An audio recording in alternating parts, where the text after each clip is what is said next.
తాకట్లో ఉన్న బంగారాన్ని విడిపించి ఆ రోజున మార్కెట్ ధర కట్టి మిగిలిన డబ్బును మీకు అందిస్తుంది కొమ్మూరి గోల్డ్. మీరు లాభం పొందే దగ్గర కూడా మీరు తీసుకోలేదు. ఒక ఎగ్జాంపుల్ చెప్తాను. బీజేపీకి వెళ్ళాను. చాలామంది చెప్పారు వద్దన్నారు. బట్ నేను పని చేశానని మీరే అన్నారు. అయితే బీజేపీ మీకు ఎంపీ టికెట్ ఇచ్చిన వాస్తవం కాదా? బీజేపీ మీకు ఎంపీ టికెట్ ఇచ్చిన మాట వాస్తవం కాదా? అదే టికెట్ని మీరు కృష్ణరాజు గారికి ఇచ్చేశారు కదా. అది ఎవరికి తెలియదండి. ఈవెన్ ప్రభాస్ కూడా తెలియదు.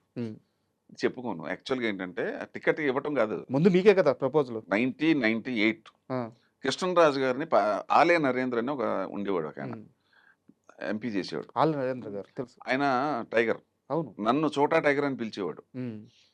మా పార్టీలో నువ్వు ఒక్కడవేనయ్యా నాలాగా ఫెరేషియస్గా ఉంటావు, ఏ పనైనా చోటా టైగర్ అని పిలిచేవాడు. క్యా కర్రే అవుతాం మిలేంగా అన్నాడు.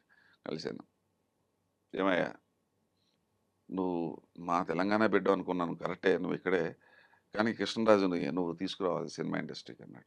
ఆయన రాడు సార్, ఆయన పక్కా కాంగ్రెస్, పక్కా కాంగ్రెస్. ఆయన ఆల్రెడీ పోటీ చేసి ఓడిపోయి ఉన్నాడు ఒకసారి నర్సాపూర్లో. ఏమైనా నాకు అనిపిస్తుంది. అప్పుడు నువ్వు believe it or not, camera ముందు చెప్తున్నా ప్రేక్షకులందరికీ, ప్రభాస్ కూడా తెలియదు, 3 రోజులు ఆయన ఎమ్మెల్యే క్వార్టర్స్లో ఉన్నాడు. అప్పుడు న్యూ ఎమ్మెల్యే క్వార్టర్స్లో కృష్ణరాజు గారు ఉన్నాడు. అక్కడ 3 రోజులు వెళ్ళాను వినిపించుకోడు ఆయన.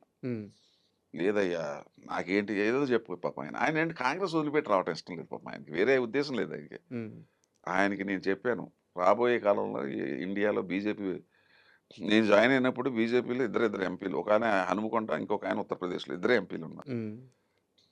నాకు స్వార్థం లేదు నాకు.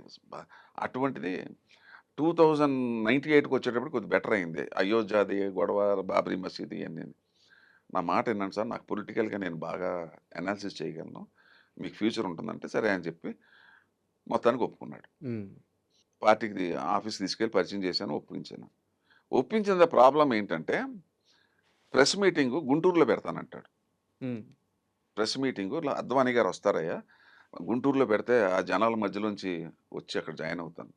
ఎవడిచ్చాడు సార్ ఈ ఐడియా, మీకు ఎవరిచ్చారన్న? చాలా బ్యాడ్ ఐడియా అండి అది. మీరు ఏం చేయండి, మీరేంటి అలాగే. నేను ఢిల్లీ ఫోన్ చేసి చెప్తాను.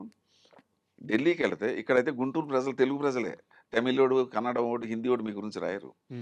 ఢిల్లీలో అనుకోండి మొత్తం నేషనల్ పేపర్స్ అన్నీ కవర్ అవుతాయి. అమ్మ బాగుంది అమ్మ చేయగలుగుతావా అన్నాడు. ఆ నరేంద్రకి చెప్పి ఈ సంగతి చూసుకో అన్నా. ఢిల్లీలో ఇక ఆ పేపర్లో వచ్చినప్పుడు ఎన్ని పేపర్లు, కొన్ని 100 పేపర్లో ఆయన బీజేపీలో జాయిన్ అయినట్టు వస్తే ప్రభాస్ ఫాదర్ని ఈ సందర్భంగా మెచ్చుకోవాలి ఆయన. నేను ఇక్కడ క్యాంపెయిన్లో ఉన్నాను. అప్పుడు ల్యాండ్ లైన్ 97, 90 మనకి సెల్ ఫోన్ రాలా. మా ఇంటికి పోతే మా ఆవిడ రాగానే 11ంటికి వచ్చా. అయ్యి బాబా, సూర్యనారాయణ రాజు గారు 11 సార్లు ఫోన్ చేశాడు ఇప్పటికి. మనం 11 సార్లు ఫోన్ చేశాడు ఏంటని చూసి టైం చూసి కొట్టా.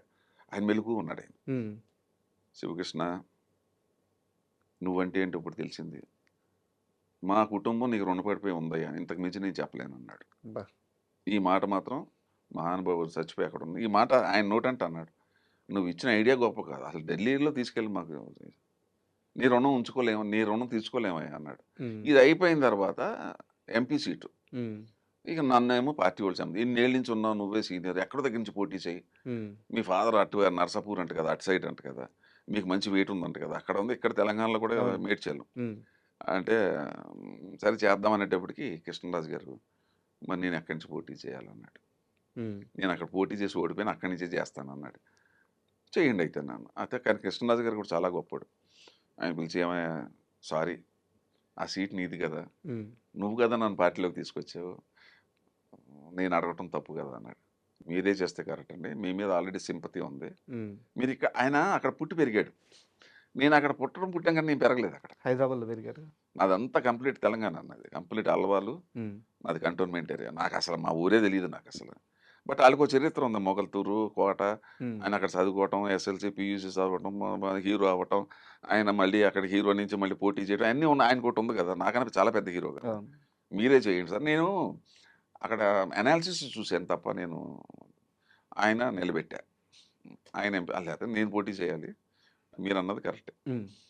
ఇవన్నీ మీరు చాలా చాలా డీటెయిల్గా ఎంక్వైరీ చేశారు. నన్ను ఎంతవరకు ఎవరు అడగలేదు ఇవన్నీ. ఇంకో ప్రశ్న కూడా ఉంది, తాగండి అడుగుతాను. అయితే